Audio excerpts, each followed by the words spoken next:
Hey everybody, welcome to today's live stream. I'm JK from Animator Island. Looking over at the chat, we already got Hailey and Dylan here, so I know it's going to be a good day. Well, welcome everybody. Today we're going to be working on some character design, which I will fire up in a second. It's been a little while since I've done a live stream. You may have noticed, unfortunately, still dealing with some health issues. Just got back from the doctor 10 minutes ago, actually. It's not a fun set of tests that I had to do, but I survived, and that's good. And hopefully we'll see some results from it and go from there. I got new medicine to try and see what happens. But today is a good day, and I'm here, so let's fire some things up and take a look at what we could do. Let me share the iPad. So a little bit of background. I've been currently working through Nicholas Cole's character design tutorials on domestika.com. If you are familiar with the recent released from Disney, their trading card game, Lorcana, I think it's called. He did a bunch of the art for that. He's a superb artist. So I'm really enjoying going through his tutorials, picking up a lot of good tips, a lot of things that I already knew, but it's good to be reminded, right? Sometimes that's all we need. We need reminded of the things that we already know. Maybe we're not putting into practice. But I'm sitting down to do some character design using his techniques and his approach. And so that's kind of what we're going to be looking at today. I've already done some. So today we're going to be dealing with costuming and accessorizing. But let me run through all of the stuff that I already did, because it will probably be interesting. So up on the screen right now, we have the little fox character in his current thumbnailed form. And then all around there is some other thumbnails. This is where we're going to kind of be jumping off from today. But before we do that, I wanted to show you kind of where things started. So with Nicholas's method, it begins with something like a mind map. And he's very big on making sure that you get down the idea of what you're trying to convey, right? What you're trying to communicate. Because with any type of art, especially animation, but character design in general, any type of art, you're communicating something. So he wanted to stress that it's about, thinking about what you want to communicate. So up on the left here in this kind of blue color, I have some of the things that I've been interested in trying to pursue a little more in my art. So we have this sense of awe and a sense of wonder and curiosity, this idea of whimsy and sort of an epic story. It's not epic in the sense of like some giant long epic, just that it's more than the mundane in a sense. And then something that draws you in and makes you ask, what is this about? So as I was coming up with some ideas, the one that this little drawing in the center of a fox riding a caterpillar just kind of popped onto the screen as I was scribbling some ideas down. And I could kind of see it in my head. I could see the final illustration in my head. I know it'll never turn out the way that I have it in my head. That's just not how it works. But I could see it. And so anytime you have an idea that just kind of forms into your head, and you can almost, like, if you could just photograph your own brain, you'd have it already done. That's kind of where it is. But this was my quick little sketch to get the idea down. I had this idea of this fox riding what is, I guess, a giant caterpillar. Somewhere in here I have giant caterpillar or tiny fox, because I wasn't sure when I put it down which it is. But I then wrote, it's just normal in this realm. There aren't any humans. So it's not like it is a giant caterpillar. It's not like it's a tiny fox. It's just, this is how it is. So we have this character. The fox, as I wrote here, is a character. Like, it's an anthropomorphic more character. It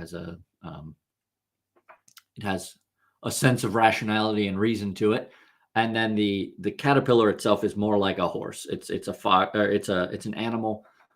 It has personality perhaps, but it's not a rational creature in the same sense. And so then down here I wrote, where are they going? As I'm just brainstorming. I'm throwing things out there. I thought, well, in my head, they're going to like this market. I'm not sure anything about the market, but they're going to the market. So I thought maybe this fox is a merchant of some kind. And then I thought, well, maybe if they're going with goods to the market, then maybe the caterpillar is going to be covered with pouches and bags, like a pack bug instead of a pack animal. And then on the side here later, I came back and I thought, well, one of the things that Nicholas stresses is doing things that you're passionate about, like doing art related to some of your passions. And so for me, one of my biggest passions is books and libraries. And so I thought initially of this idea of maybe it's either a bookseller fox or a librarian fox that takes books around, or they're scrolls, or they're more like a bard with all kinds of stories. I had an idea, maybe, it's a farmer fox going to market. That one seemed a little bit cliche in a sense to me, a little bit. It wasn't quite right. And then I wrote down odds and ends, and then I wrote down pies. I have no idea why I wrote down pies, but it popped into my head, so I wrote it down, which in general is a very good idea. This is a pro tip for you. If an idea pops in your head, just write it down. You don't have to accept it. You don't have to do anything with it, but it's better than forgetting it because you never know where it'll lead. And then over here, I wrote, I did some other little sketches and question marks all over the place. I definitely wanted the fox sitting back in the saddle mid journey. Like this is just a normal thing, right? This isn't like galloping caterpillar. This isn't like a new adventure or anything. This is just normal. Like this is what this fox does. Saddled up the caterpillar and we're going to the market. And so I wanted this sense of kind of relaxation with the fox. And then I wrote down here, Everdell and Calvin and Hobbes like sweetness. I forgot to go look up Calvin and Hobbes reference. I should have done that. If you're unfamiliar with the game Everdell or World Everdell, I think it goes beyond just a board game now. But originally, I think Everdell was a board game, and it has some really nice art to it. As I've developed my own sense of style and things, it doesn't appeal to me quite as much as it used to. I used to think that Everdell was like a be-all, end-all kind of art. But then when I go back in and analyze it, I'm like, oh, well, I mean, it's really good. Don't get me wrong. I'm not saying that it's bad in any sense. It's just that it doesn't sparkle the same way as I initially thought because I started to analyze it a little more. And I'm like, oh, okay, I see what they did here. And but I still really like it. And I just recently got the game. I had played it before, but I recently got it. So that was on my mind. And all that kind of just accumulated. Oh, one more thing here. This is still far off because I haven't even gotten the character design down. But in the final design, I want to use like warm, rich tones, deep color as if it's a shady forest on a summer day. And if I can pull it off, I'm going to put some lighting effects of like, light coming down through the trees and stuff like that. But that might be a little further than I actually take this design. I don't know, but it was in my head, so I put it down. And then again, with all that there, then this is where I came to. I started doing some really quick thumbnails. It began with this one. It got that sense of sitting back with the reins of the caterpillar. And I liked it, but I didn't like it a lot. And it still felt very tense. And another thing that the tutorial by Nicholas talks about is keeping loose. Just make it loose. Don't try and like fine tune things early on. So I was really trying to keep loose. And that's something that I keep having to do. So then we moved down to this one. I thought I like the idea of having these kind of like oversized feet. I was trying to play with proportions a little bit, but then I was like, well, this is too even proportion, right? Let me pull out a color that's more visible and do a new layer. So our proportions on this character here are very evenly spaced. And that's not necessarily a bad thing, but I wanted to kind of try and push some things into different directions. So I went from that design, I think up to this one next. And I was like, let's see what would happen if we did a giant head and then a smaller body. And that's what this came out of. I like this. This is headed more in the direction that I was hopeful for. It's closer to the image that I had in my head, but it still wasn't quite there. And so then I think this one came next where I kept playing with that small body, big head. I put the farmer's hat on him because at this point, I was still kind of exploring visually. I didn't decide on the final idea yet or anything. What I determined from this one is that I really liked the shape for the head. I really liked this kind of bigger triangular, rectangular shape that flares out at the bottom. This is a shape I come back to often. If you look at my designs, you will find this shape over and over and over again. I love that shape. So I was like, well, since it's about stuff that you like, that you're passionate about, let's keep that shape. And so I did this little head sketch, and that became kind of a foundation for continued exploration. And so then I ended up with this one. And I was like, yeah, this is getting closer to what I'm looking for. This is interestingly a lot closer to my old style of doing things than this newer style that I've been developing. And so that was kind of interesting for me because in a sense, I was trying really hard. I've been trying really hard to distance myself a bit from that old style. It's not that I want to abandon it. It's just that I really want to learn this newer style that I'm shooting for. But here, when I'm back in my comfort zone, I was just like, no, this is kind of who I am. This is the sort of artist I am. And so then we put some goggles on him and changed some things. And I don't know if the goggles are going to stay. We'll play around with that a bit today. But what I determined, it evolved finally to this point where I kind of got an idea of who this character is. And let me switch over to this one where we are today. So these are the notes that I wrote at this point. I wrote, he's a tinkerer, right? He's not necessarily a traditional merchant. He's not a farmer. He's a tinkerer. And what I defined that afterwards as I'm going through all this in my head is that he's not all the way to an inventor. Like he wouldn't consider himself an inventor. He would say, oh no, I'm no inventor. I just tinker here and there. And so this is the sort of idea and theme that I wanted to convey with him. And that's why that's where the goggles kind of came in, and then this apron with a pocket in front. And I was thinking, well, that pocket would probably be for change. Like if he's going to market, that's where he'd keep his change, in his apron pocket. And then I have this kind of hole burned out of his tail. And I thought, well, that might be like one of his experiments or something that went wrong. But then I was wondering if that was too cliche. And this is just an exploration and just kind of a determining of things and figuring stuff out as I went. And I think that, it's coming along pretty well. So all that being said, today we are going to look at some accessories for this fox. We're going to play around with the character design, and we're going to do it in a way that I've never done before.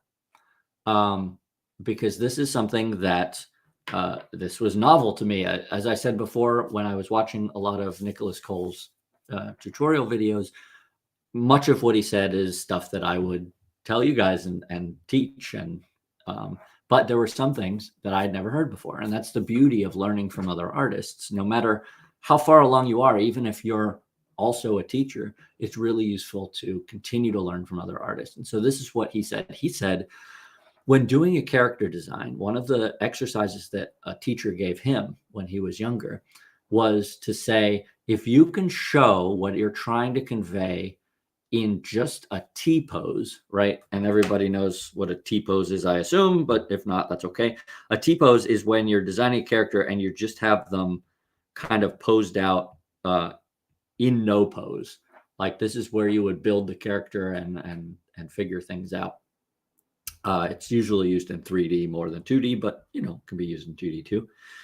And he said, if you can design the character to express what you want to express in a T-pose with no posing and no facial expression, then you're really getting somewhere. You're designing in a way that kind of takes it to another level. And I'd never done that before, because usually as an animator, I would start with the pose that I wanted to convey the character instead of trying to start with the T-pose.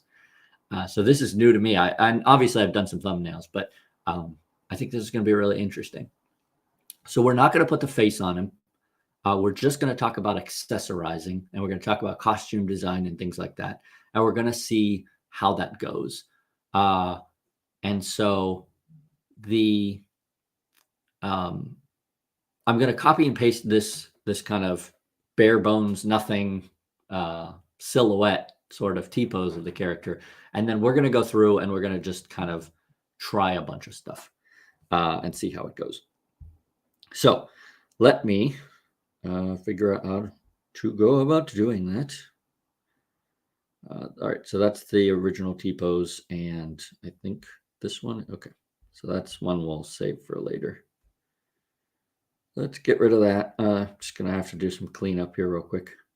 All right, so that's gonna be our original. We're not gonna touch that, and then we can move everything else around and go from there.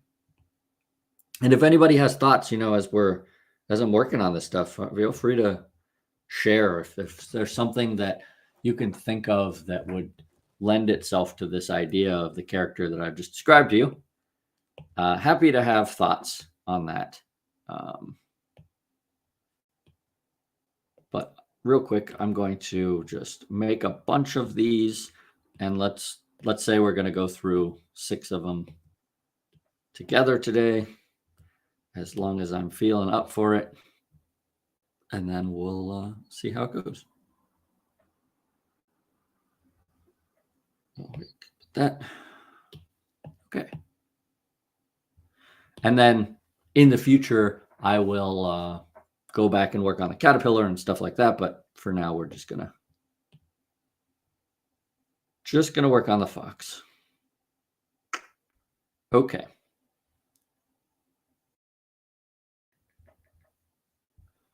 We'll just call that ideas and be done. So I think I'm gonna try and keep everything this darker purple color. I was thinking earlier about maybe doing the accessories and costuming in another color, but I don't think I'm going to do that for now. I'm just going to keep everything one color and we'll go from there. So initially, and I guess I'll do it on a separate layer. Initially, I'm going to put him in the costume that I've already kind of done in that thumbnail. It's going to be a simple apron. We're going to get those goggles onto there. So we'll do that. I did want the apron to be not too wide, I guess. I kind of wanted, go down there. I kind of wanted it to not cover all of him, but we could try a version where it's like an oversized apron too, and that would be fine. And then I'll go back and clean stuff up and erase underneath and what have you. So we have this pouch pocket in the apron, and then we're going to give him his goggles on his head. I have kind of a love-hate relationship with goggles. They speak volumes about a character so fast because we but it's become almost cliche in a lot of ways. And I want to kind of avoid cliche, but at the same time, if you have certain symbolism, you kind of want to go with it because it's instantly readable and people. There's a reason why stereotypes are stereotypes, right? Because for a long time, in many circumstances, some stereotypes just were what they were, and then it became overused and stuff, and we have to watch those things. So let me erase these out. Okay, so this would be kind of concept number one. We're just keeping it simple and basic, and then we'll move on from there. I did want to kind of give them little buttons. And an interesting thing that I picked up in the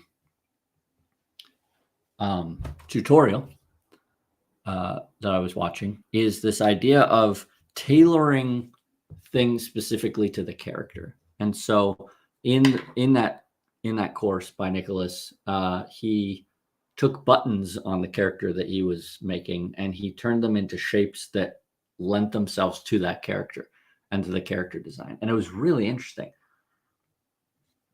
because before he just had these kind of generic buttons.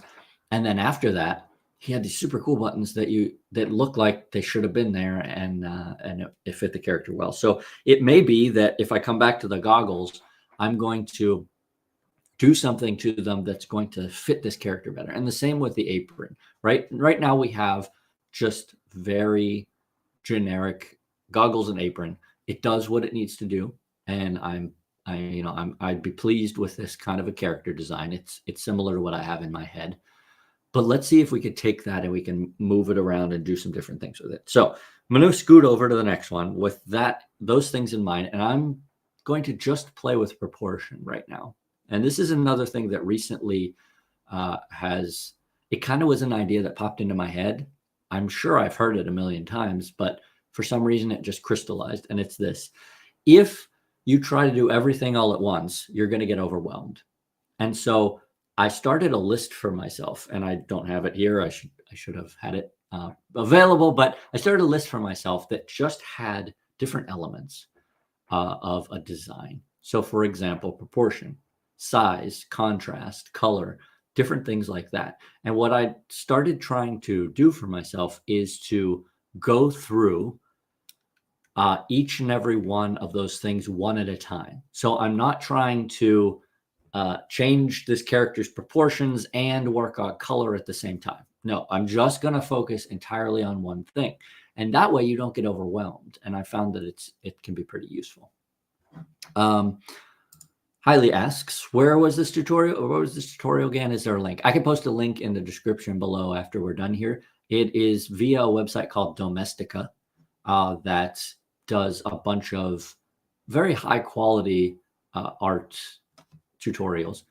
A lot of them are in other languages, and for me, and this is just a me thing, I can't follow a tutorial while reading text underneath. So for me, that eliminated a lot of them because a lot of them are in other languages. It's just for me, it's just I can't make the connect of reading underneath and then trying to watch what they're doing. My eyes jump around too much. But I will post a link to this particular tutorial, and I definitely recommend it. It's a great one. Again, there's a bunch of stuff that I already knew, but there was some really novel new stuff. And anytime you're watching somebody who really knows what they're doing, it's just a joy to watch, you know? Like it's fun for artists to watch other artists. Azure Sparkle says if you want to do something different with the goggles, you could put them under the chin or in the apron pocket. Yeah, that's a cool idea. Might swing that one. So before I get to that and moving stuff around, I'm going to just play with proportion. So I'm going to do one or two that I'm just going to play with proportion and see what happens. So if we took that same basic design and let's see what happens if we make the goggles enormous instead. We have these gigantic goggles on his head instead of these smaller ones. They're going to look a little more like glasses probably, but that's okay. And here we need to kind of imagine in the face, because otherwise we'll start making a different face. But remember, his eyes are going to be down here and the little nose. So keep that in your mind. That will be where the face is. These would be sitting on his head. But if I went for like giant goggles instead, we can see that kind of plays a different, it plays off it differently, right? Now, just comparing those two things, I think that the one on the left speaks to tinkering more, because the one on the right to me reads more like pilot's goggles. So just by doing that experiment where I played with proportion, I see, okay, I kind of like the first one better, which means now I can go to the next one and try and go in the opposite direction and make like tiny goggles and see what happens there. We can play with that. But before I get to that, let's talk about the apron a little bit. What if we gave him kind of an oversized apron instead of this normal sized one? So maybe we even make the buttons gigantic. Why not? And we've now put this big apron on him, and we'll even put in some ruffles here because it's so large that it's coming down over his feet, and it's just kind of this way too big apron that maybe he trips over some of the time when he's walking around, or not. I don't know, but we'll just see what happens. We're just gonna play with ideas right now, and right now we're working on proportion, so we're just gonna play with ideas of the proportion of this apron. And we had the pocket right for his change. Maybe we put a bunch of pockets on this one because I mean there's room for it. So what if we just put a ton of pockets all over the apron where he can put stuff, and we could even have bits and bobs and stuff coming out of the apron pockets. Don't have to, but could. And we're just exploring here. We're just trying stuff out to see what happens and going from there. So this is a secondary option where we have a giant apron and then kind of oversized goggles. This to me is more like when he was younger. I think that this oversized apron instantly, for me, takes him down in age. And I was thinking about that as I was working on this character design. What age would this character be, this little fox that's going? Now, it's obviously like this kind of chibi fox, which lends itself to young, little eyes and little features on this adorable big head. But I think that's just the style of this universe. The characters are just naturally cute. That's just kind of how they are. So instead, I wanted to try and make the character a little older, a little more experienced. And as I was playing with that, I was thinking, okay, where would I want to put them on the range? And I don't know if this is true of anyone else, but a lot of times for me, I have designed characters that tend to be more toward the age that I am because I resonate with them well. So that would put this fox like in his 40s. That seemed a little too much. So I was thinking back it down a little bit. What if the fox was in his 30s? And that's from a human lifespan. I don't know how it translates to foxes, but this would let the fox be well enough established in personality and who he is to know enough about himself, but still have energy, still like explore, still want to tinker and have that kind of passion for tinkering. But it's just, I think that's probably the age range that I was looking at, somewhere in the 30s. It's a different sort of feel because again, the character's going to be sitting back. This is old hat for him. He's going to market with the bits and bobs of the things that he has. And so I think that's where we're going to go with it.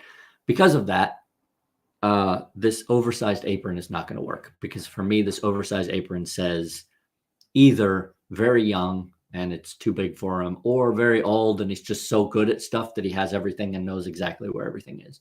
So for me, that's not going to work. And the oversized goggles also didn't work for me. So that's fine. I will know that this was not the right fit. But I've learned something, right? As we're exploring, I'm learning stuff. So let's go back to the original and let's try and take it the other direction. What if we give smaller goggles? Because the smaller goggles will probably lend themselves a little more to that tinkering idea. So if we did smaller goggles, which I think would kind of be fun in a sense, because even though his eyes are going to be kind of like little ovals, if he put on those goggles, then we could have a lot of fun with the eyes just being like little dots in the goggles, which I think that could be really entertaining. I don't know if I'd ever need to do that because this is just a character design. I'm not actually taking it to animation as far as I know. You never know with that sort of thing. This does feel like a character that I would enjoy animating though. So you never know. Might take it somewhere and eventually. So if we had these little goggles, and maybe we do some contrast here. We have the little goggles, but they have these gigantic straps. Instead of mirroring the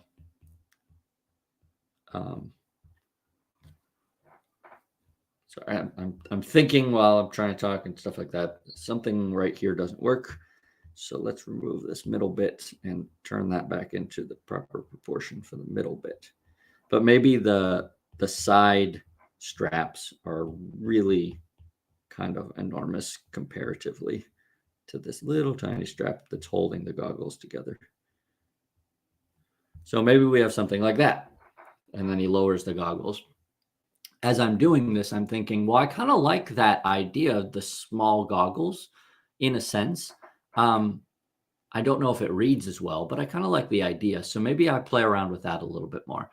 If anybody has seen the movie Atlantis, Disney's Atlantis, it's a 2D animated film. Hopefully everybody's seen it. If you're animators in here and you haven't seen it, go see it. But in that movie, there is a character who loves dirt and rocks. He's a geologist, I believe. And he's every character in that film is just fun. It's not Disney's best movie, but I love it. So anyway, he has this, as I recall, headgear that comes down and it's got like microscopes on it and stuff. And it's a lot of fun animation wise. So this starts to lend itself a little bit to that for me. What if we have more of a headgear kind of thing with little magnifying glasses on it? Yeah, Mole there. That's what it was. Mole. Azure said, remembers that character. It's a great movie. Really fun. So that's kind of, that popped into my head. I think that might be fun. It definitely has that tinkering element. I don't know if it would be too much because I don't want to lose the fox in all of this, right? We can get so obsessed with the costuming and the accessories that we start to lose what it is that the main point is. Andrew says, I watched lectures by Norstein and others. They all talk about the soul. For you, what is the primary movement or feeling? Yeah, that's the sort of thing we need to continue to keep in mind, right, as we're designing. And so for this character, it is that sense of tinkering, of living a normal life in this universe, but looking at things slightly differently, being curious about the stuff around, especially mechanical things and designed things. So that's the sort of feeling that I think would be interesting and useful to get. So from there, let's think about the apron. Let's depart from the apron for a second. What else could we do? We could do like a vest with a bunch of pockets. That's a thing that we could do. So let's try that and see what happens. If we did instead of the apron, or we could do an apron and a vest, but then we're starting to get a little bit heavy on stuff. For some reason in my head, the vest has this kind of edging to it. And then we could have our pockets in the vest, a couple different pockets.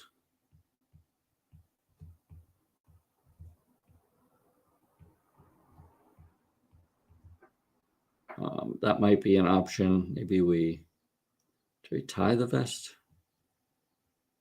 Let's see what happens if we tie the vest here. Might be interesting. It reads a little bit Boy Scout, which I'm not against, but I don't know if that's the direction I want to head. Let's go ahead and clear that out so we can see everything.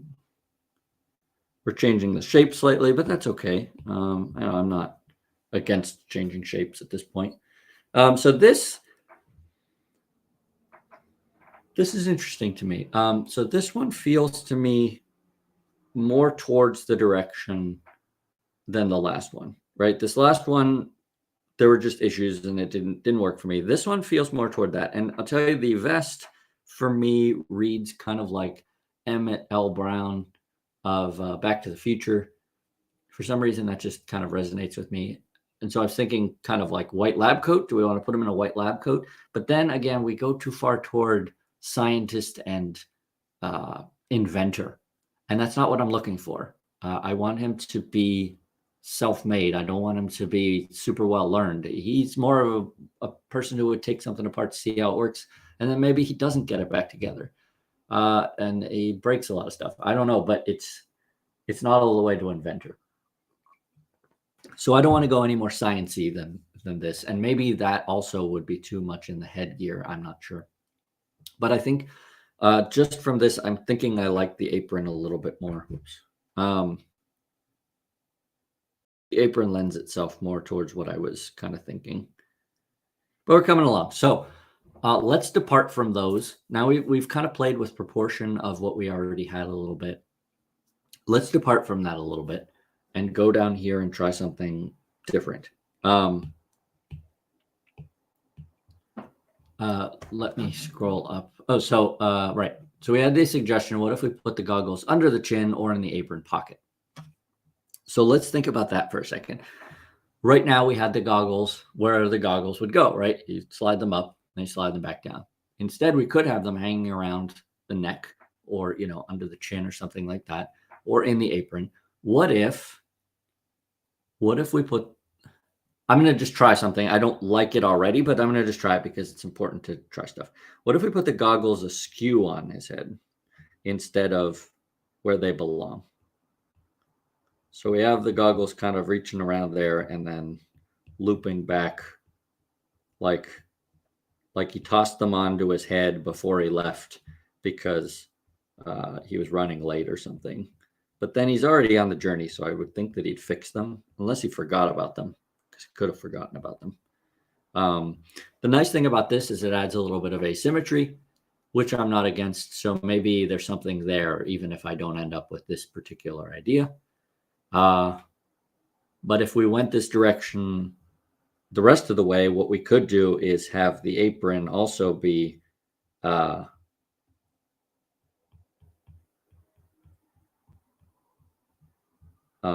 sort of askew. I would need to have the button down here, and then kind of the other one just hanging. So we could also have the apron, hanging down if we wanted to give him more of a disheveled appeal, sort of thing. If someone had slapped him, Andrew says, yes, I guess that would be more. He's already gotten into a tussle in this one. But I don't know. I don't know that this works as well because I don't necessarily want him to be. I think his personality is a little more anal attentive than would lend itself to this. This might be what happens if he's running late and running around, but the design that I'm going with is him on the way to market on the Caterpillar. There's been plenty of times to put himself together, so I don't think this is going to work in that regard. I will go ahead and erase the spots that need erased for here, at least, so I have it as reference for future. But I don't think this is going to be quite the right fit. But it is interesting. It's an interesting one. It's something that, again, I do like the asymmetry. So let's talk about that next, because we're exploring. What if we tackle the asymmetry? What if we put the goggles back where they were, but instead we have them at different sizes? So we have our smaller goggle for some reason, and then this bigger goggle. Oh, something here is resonating with me a little bit more. And again, this is something that probably I'm not getting to if I don't do this exploration. All right, so now we're almost got this little bit more of a mad scientist feel, which is interesting with the different sized goggles. But if there's a reason for it, then it makes a lot of sense. And what if we bring in some of that other element that I had said before of mole from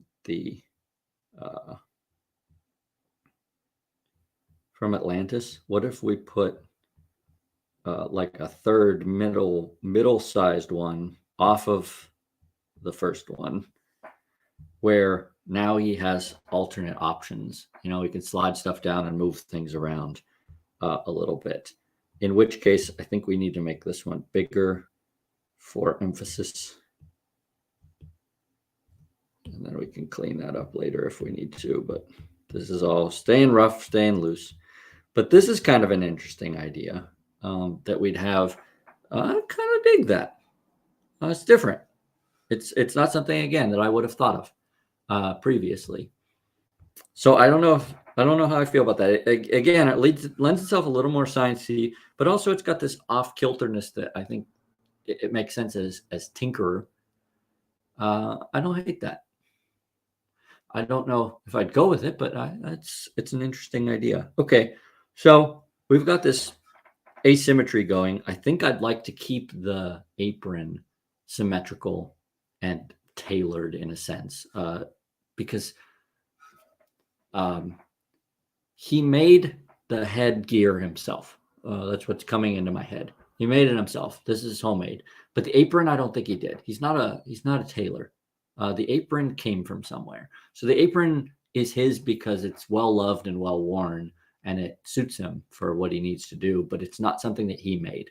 So I don't think we need to play up the tinkering element in the apron itself, but I'm not sure.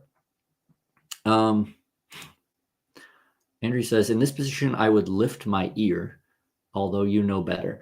Maybe you could explain that a little more. Lift my ear. I'm not sure exactly what you mean, but if you explain that, I'd be happy to play around with the idea. And then Hailey says, tail looks kind of like a bat wing. It does with that little cutout. And I think there, the original, that does look like a bat wing. The original thumbnail, I think, was more apparent. I wonder if we could, how would I do that?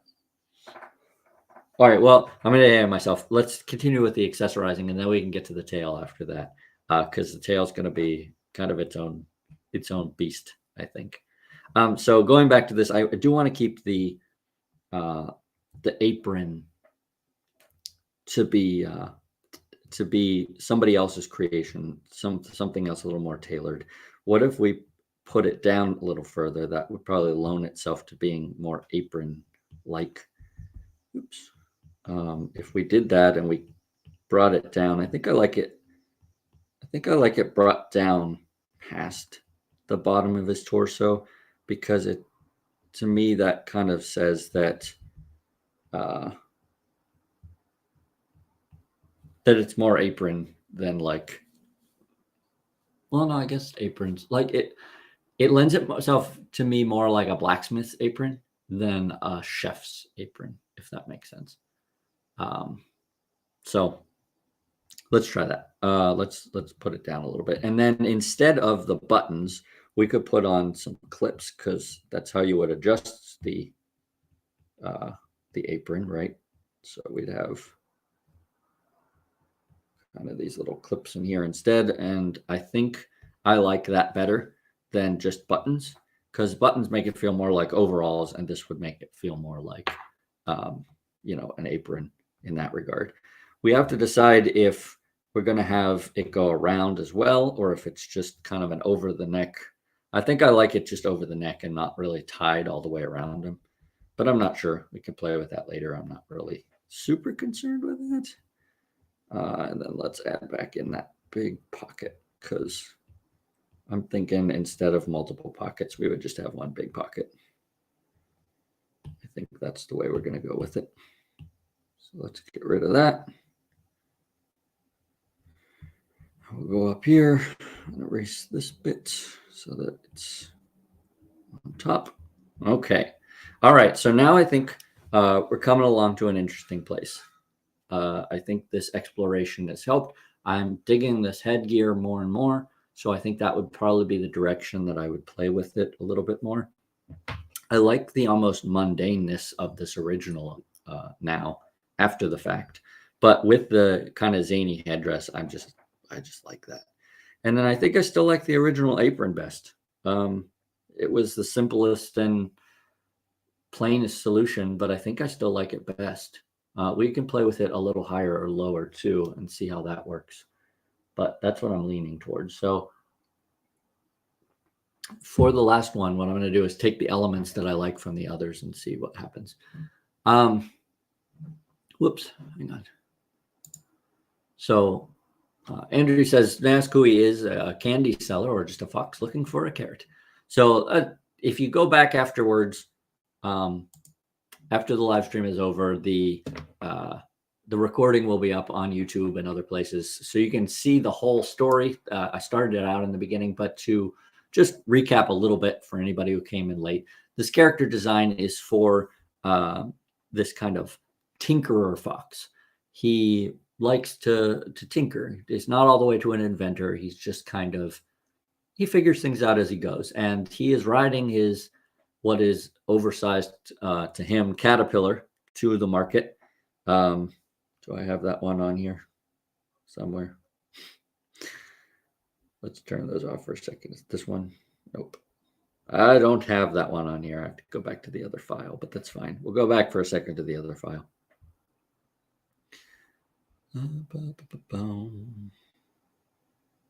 Okay. So he's going to be riding his giant caterpillar off to market. And the caterpillar is probably going to have a bunch of pouches and things all over it. And in that sense, it's good for me to remember that I want to keep him a little simpler, because the caterpillar is going to be probably the more complex thing. And you need areas of rest and you need areas of complexity anytime you're doing good design. So if I keep the fox a little simpler, which may mean that the headgear is a problem. I don't think it is, because there's enough of a gap. Okay. So in that sense, sorry, I'm thinking again as I'm talking, I want to keep the fox simple in areas, because that's where I want the attention to go. So if I have a lot of complexity elsewhere, and then the area of rest is the face, this just this is, whoops. This is where I want the audience's eye to go in the whole character design. So if that's the area that has the most rest and the most contrast and things, then I think we'll be in good shape. And in that sense, I could put more complexity into the headgear and the caterpillar and stuff like that, because I'm gonna have the rest be where it's a little bit more. It'll allow me that place of rest. Okay, so given what I just said, I think what we'll do then is we're gonna have the I'm gonna let Procreate help me out with some prettier lines.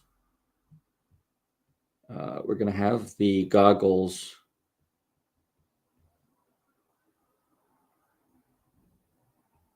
be different sizes. We'll have the small one and the big one, which I think will be really fun. And again, this is more like he's made these, so they can be a little strange and not fully together. And then we'll have one go off this direction. I like the idea of having it be at an angle so that it's not just, it gives it a whimsical feel, I think. And then we can put a middle one in here, which would be around that size, I think. So we'll go here. And again, this is just still essentially thumbnail phase for me, because I haven't figured out all the details yet. I'm still creating. So I'm probably working a little too cleanly, but that's okay. I think it'll be all right to work a little more cleanly here. And then what if, because we can add in a little extra complexity, we could add like some either holes or rivets to the outside. That might be too much. I think that might be too much. What else can we do here? I think what if we add in a place where that connects a little more? Yeah, I kind of like that. What if we do that on both sides? I think that it'll work well. Like we'll put connection points, because they don't just kind of go into each other. They would need to connect somewhere. And in that sense, we could probably put in some smaller connection points on these for the straps too. Yeah, I dig that. Okay, and we got to get our cheesy comic-y lines in for the reflections of the goggles so that you know they're glass. I mean, gotta have those lines if you're gonna have goggles. All right, cool. And so then let's go down here and we'll take out the bits that need taken out for overlapping sake. All right, so this is kind of where we're at right now, and I like it. I think that it's going to work well. Again, his eyes are going to be down here in adorable little buttons. So I think that will lend itself nicely to that. The goggles themselves aren't lining up there, so I would either have to make the eyes wider, which is not the worst thing in the world, or I would have to shrink the goggles in. But I'm not worried about the face right now, so I'm not gonna deal with that. I'm just trying to get this idea of tinkering to come across and the accessories and stuff. And then we're gonna give him a very nice and plain apron with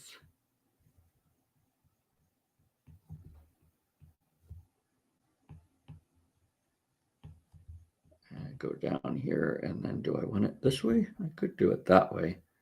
That might be nice to get a little more angle in there. I don't know. Do we want it straight down or do we want an angle? That changes things a lot. I don't know. All right, here's what we're going to do. We're going to group these for a moment, duplicate it, save that group on its own, and then we're going to, what do I need to do here? I need to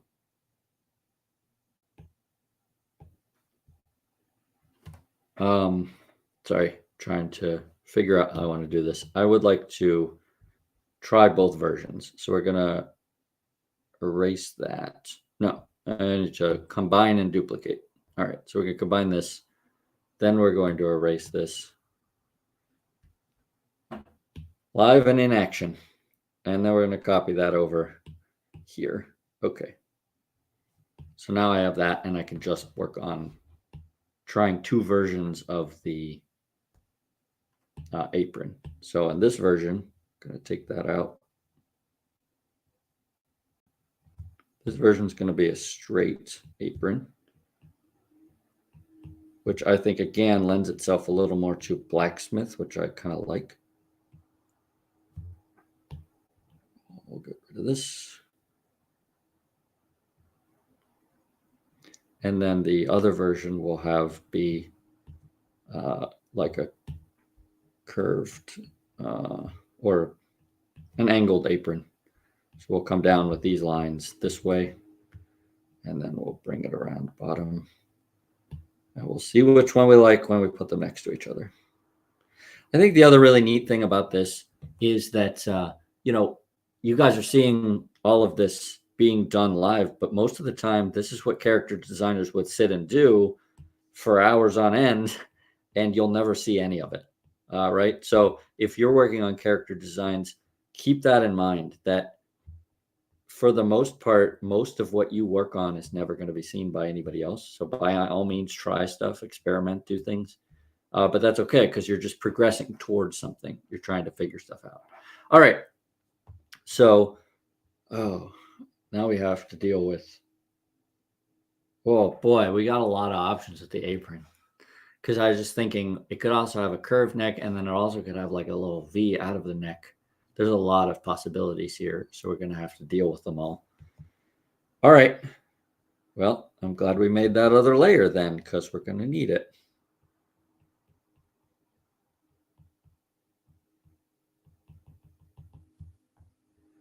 Let's put the pocket in on both.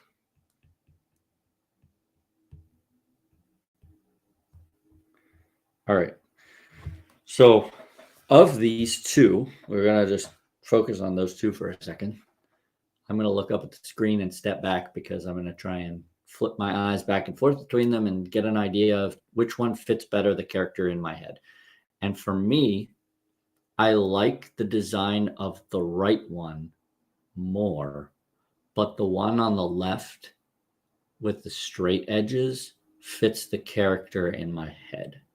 So I have to make a decision whether or not I want to go with what I think is the superior version, or I want to stick with more like my original intention. And I think I want to stick with my original intention. So we're going to go with this one, I think. And from there, we will go in and erase this guy, because now we have some other decisions to make. So we saved everything already in that other group, so we can get rid of everything that we don't want. And we'll just play around with this one some more. So we'll go here and we'll duplicate that a couple times. And we'll play around with these. And then I think we're going to wrap up for the day after we do this. So, there was that one in there that I didn't save. Oh, that's all right. It's gone now forever. At least we have video record of it. All right. So from here, let's try 3 different things. We're going to save that one the way that it is. We're going to take this one and we're going to make the top rounded. And then we're going to take this one, and we're going to put a V into it, like a little cutout. So now we have these different options, and we can look at them kind of by themselves. So 3 significantly different options. I mean, not significantly, kind of significantly. There's a running joke in my household with my wife who I'll show her 2 designs and I'll be like, which of these do you like better? And she'll stare at them and say, they're the exact same design. And I'll say, no, they're very different. They're very different. See, this one, I moved this line slightly to the left. But as a software engineer, she doesn't see all those tiny little minute changes. So somebody might come along and look at these 3 and be like, they're all the same. What are you debating about here? But as a designer, I know that they're not. They each lend themselves to a different idea a little bit. And so that's kind of where I need to look at it and determine, what do I want to do here?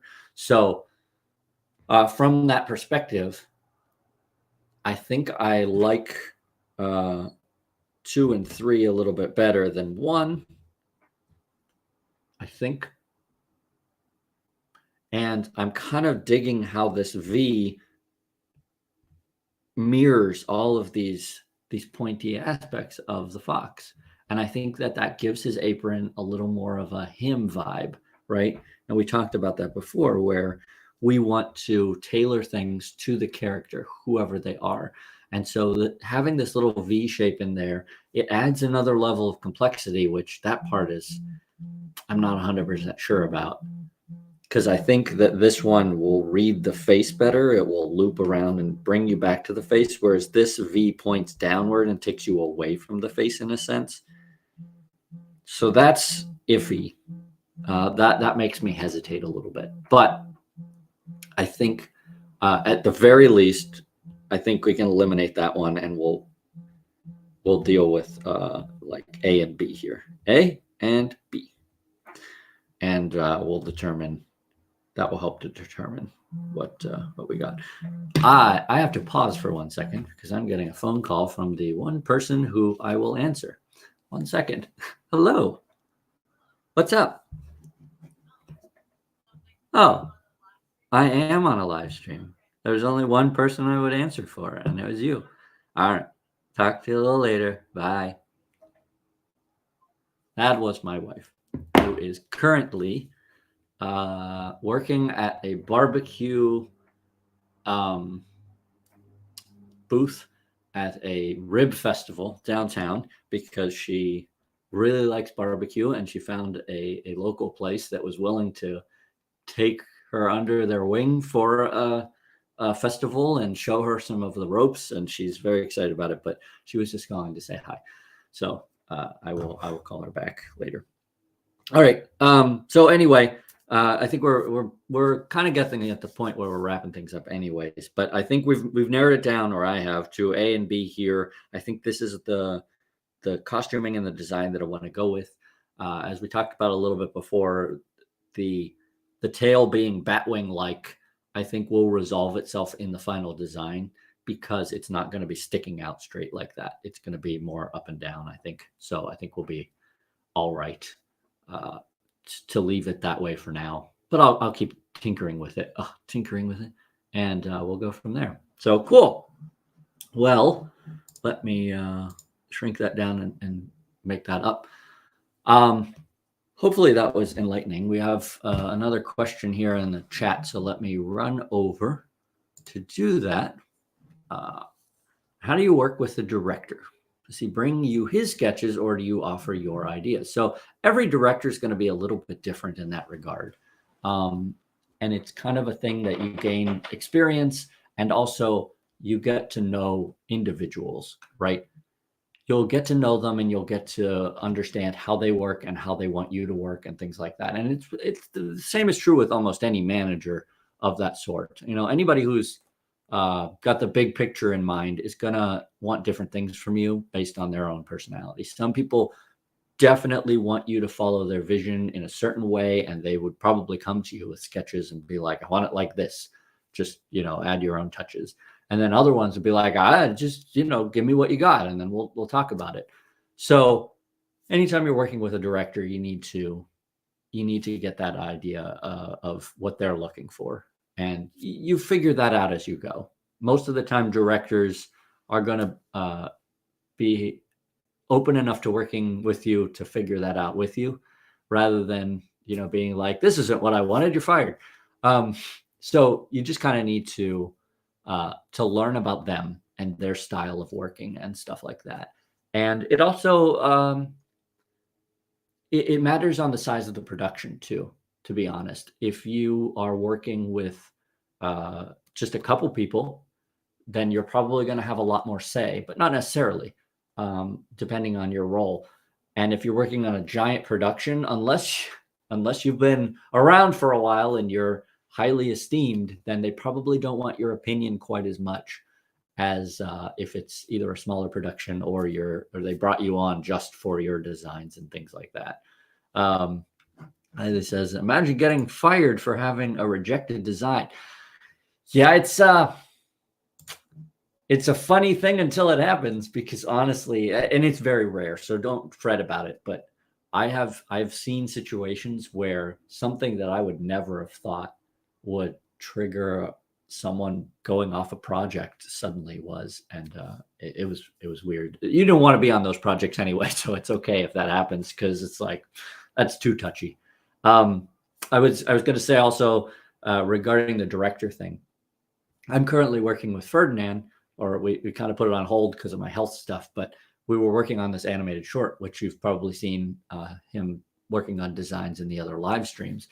And so when we started that, I said, okay, why don't you take the director role, because it's mostly his idea and I've been contributing elements, and I'll take the producer role. And the producer role, except when the producer has health issues, is the one to kind of keep moving things forward and to keep things rolling and different things like that. And so in that regard, when Ferdinand came to me with design ideas as the director, I would try and support those ideas rather than counter them with entirely different things, right? So if we were like co-directing, I might come back at him and be like, yeah, that's one idea, but here's this completely different idea.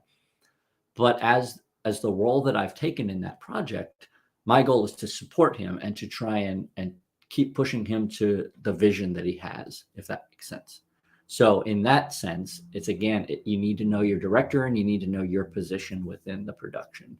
And once you gain those insights, then things will run smoothly for the most part, and you'll continue along. Cool. Well, I hope that was helpful and useful, and I'm happy that we got to hang out for a little while my health was allowing for it. I don't know when next live stream is going to be, because I'm just kind of playing things by ear right now, but I imagine Ferdinand will be back soon with another one. I haven't talked to him about it recently, but he's usually right on there with some new ones. So keep an eye out. If you need to, if you want to make sure not to miss anything, of course, you can subscribe to the channel. It'll pop up with notifications, or however all that crazy stuff goes. And then I would be remiss if obviously I didn't mention that anytime you need some mentoring for your animation or your art, you can head over to patreon.com/animatorisland. Ferdinand does a great job mentoring, and it really is something that boosts your skills faster than anything else.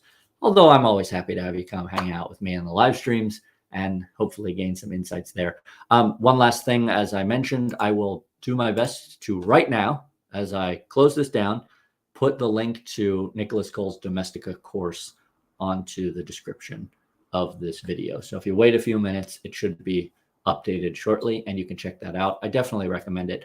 I can't recommend any of the other videos on that site because I've never watched any of them, but I can recommend this one. So at least you can check that out. Cool. All right. So that's going to wrap it up for today. Andrea has one other question. If you swing by next live stream, I'm happy to answer any other questions, that one or otherwise, but I am going to wrap up for today, just because it's getting a little later and I'm getting a little more in pain. And so we'll talk to you everybody later, and I hope you have a great weekend and keep on animating. Okay. Bye all.